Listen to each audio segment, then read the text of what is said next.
Kia ora, and here's question 3e from this year's school algebra exam, the level 2 exam, and it's another quadratic problem. So we've got to find the range of values of k for which this quadratic has got real roots. Now, if it says real roots, you can interpret that in two ways. You can either interpret it as meaning strictly two of them, or it means that it's got at least one real root. So we were relaxed about that when we marked this question, but we do want you to say something about what we know if an equation's got real roots. So we want you to start by communicating your understanding that says for real roots, we require b squared minus 4ac, which is the discriminant, to be either greater than 0, or you could have done greater than or equal to 0. It really didn't matter here. Okay, and remember what we're talking about is we're saying when will the graph cut the x-axis twice. Okay, that's for this one here, because then my discriminant will be strictly positive. So what we need to do is to figure out what a, b, and c are.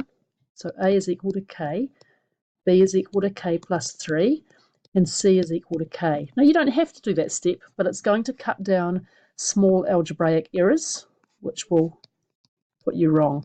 So now substituting in b squared minus 4ac is equal to k plus 3 cubed minus 4 times k, and I want that to be strictly positive. So expanding the perfect square gives me k squared plus 6k plus 9 minus 4k squared is greater than 0. Collecting up like terms gives me this. And now I'm going to divide through by negative 3, leaving me with k squared minus 2k minus 3. Because I'm dividing by a negative, I have to reverse the inequality.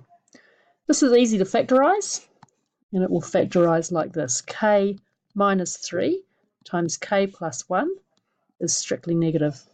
So we can draw that now. We know that that's the equation for a parabola. I like doing the graph because it's going to stop me from going wrong on my solution. Sorry about the background noise. School holidays. Right, so there's my very badly drawn parabola.